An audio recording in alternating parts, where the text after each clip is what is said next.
Hello दोस्तों, नमस्कार। Welcome to my YouTube channel stock Sonu Sain. दोस्तों, आज हम डिस्कस करने वाले हैं इवेक्शिया लाइफ केयर लिमिटेड के बारे में। सबसे पहले हम डिस्कशन करेंगे कंपनी का जो चार्ट पैटर्न है।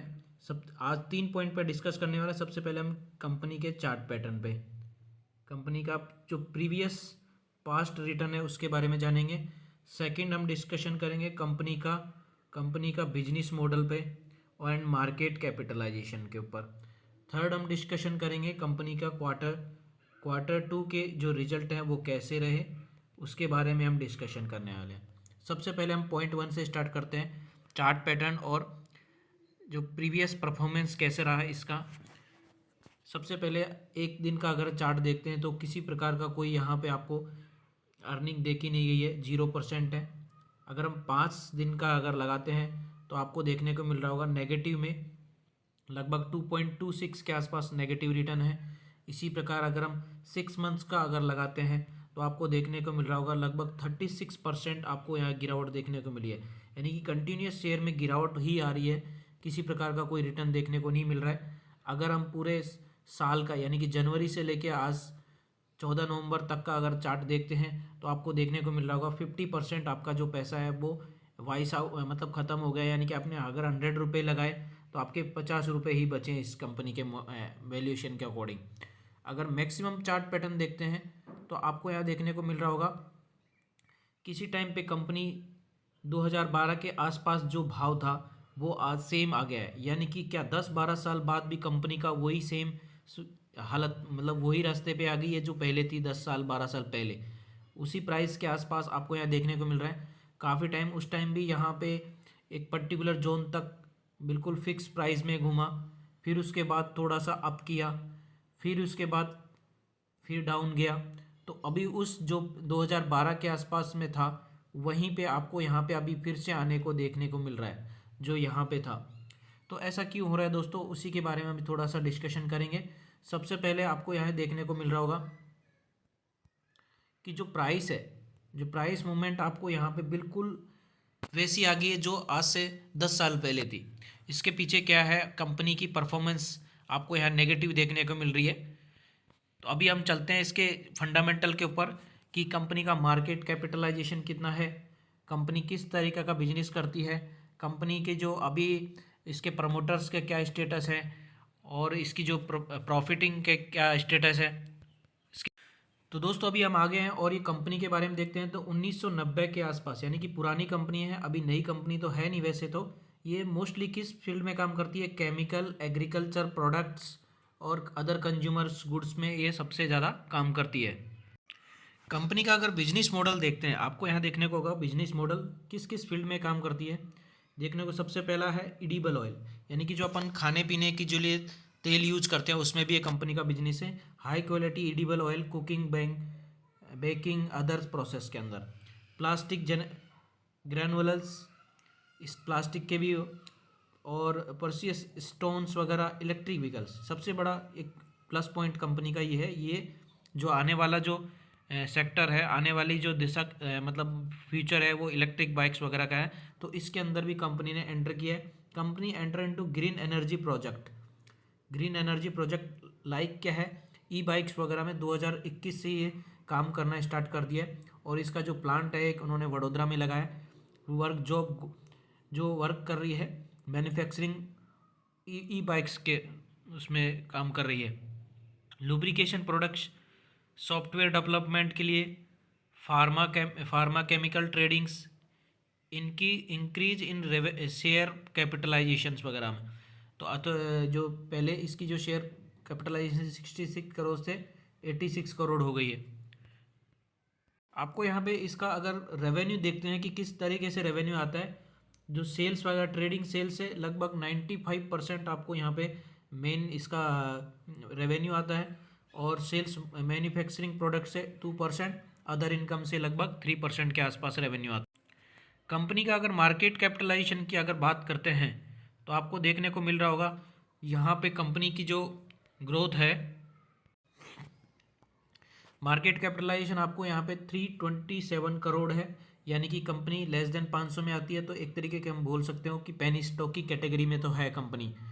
और करंट जो प्राइस है आपको यहाँ 1.74, 52 वीक हाई 4.40 और 52 वीक लो 1.65, बुक वैल्यू 2.45 और जो प्रॉफिट आफ्टर टैक्स यानी कि 1.75 करोड़ का आपको देखने को प्रमोटर्स के पास सिर्फ और सिर्फ 3% के आसपास, 3 या 4% के आसपास ही प्रमोटर्स होल्डिंग है, जो भी है लेकिन उसका प्लेज नहीं है, बस थोड़ा सा ये पॉजिटिव है। और ग्रोथ के हिसाब से देखा जाए तो लास्ट 6 मंथ में और फॉर 3 मंथ्स के अंदर नेगेटिव रिटर्न ही मिला है कंपनी की तरफ से। यहाँ पे आपको देखने को मिल रहा होगा ऑपरेटिंग प्रॉफिट। ऑपरेटिंग प्रॉफिट जो आपको है कंटिन्यूसली वैसे इंक्रीज तो हो रहा है, लेकिन इतना ज़्यादा एक्सपेक्टेशन उम्मीद के अकॉर्डिंग इंक्रीज नहीं हो रहा है, सिर्फ 1.08 के आसपास ऑपरेटिंग प्रॉफिट है। सेल्स के अंदर भी ग्रोथ होती है, कभी गिरती है, तो आपको देखने को मिल रहा होगा जो यहाँ पे 24 करोड़ थी वो फिर 22 करोड़ हुई, 26 भी हुई, 23 भी हुई, मतलब स्टेबिलिटी नहीं है इनकम के अंदर। अगर आप प्रमोटर्स होल्डिंग की बात करते हैं तो आज की डेट में सितंबर मंथ का जो अभी इन्होंने क्वार्टर का रिजल्ट डिक्लेयर किया और उसमें ये डिस्क्लोज किया कि जो इनके प्रमोटर्स के पास होल्डिंग है 3.36 के आसपास है, और जो एफ की है उनमें उन्होंने भी थोड़ा सा इंटरेस्ट यहाँ पे दिखाया है 0.47% के आसपास। डी की भी 0.09%, ज़्यादातर क्या है पब्लिक की है। तो आपको देखने को मिल रहा होगा जहाँ भी बहुत ज़्यादा पब्लिक अगर इन्वॉल्वमेंट होती है तो उस शेयर का जो परफॉर्मेंस, मतलब प्रमोटर्स का ही आपको देखने को मिल रहा होगा किसी टाइम प्रमोटर्स की होल्डिंग लगभग 10% के आसपास थी, तो अभी उन्होंने भी क्या है अपना शेयर्स यहाँ पे निकाल दिया है। यहाँ पे देखने को मिल रहा होगा प्रमोटर्स की किसी टाइम 10% के आस 10 से 11% थी, आज वो 3% हो गई है। पब्लिक होल्डिंग 89 थी, वो बढ़ के 96% हो गई है। तो नंबर ऑफ शेयर होल्डर्स भी बढ़ जाते हैं उस केस में। किसी time number of share holder 1,24,466 थी, आज वो आप देख सकते हो बढ़ के कितनी हो गई 1,48,685 हो गई है नंबर ऑफ, अगर देख शेयर होल्डर्स की बात की जाए तो। दोस्तों अभी हमने इसके बारे में फंडामेंटल के बारे में देखा, अब इसके Q2 के रिजल्ट कैसे रहे उसके बारे में देखते हैं। Q2 का रिजल्ट देखते हैं इसके बारे में। तो अभी हम आ गए हैं डायरेक्टली कंसोलिडेटेड फाइनेंशियल रिजल्ट के ऊपर। ये जितना भी जो डाटा दिया गया है वो लाख्स में दिया गया है, तो हम इसको करोड़ में कन्वर्ट करके यहाँ पे रीड करेंगे।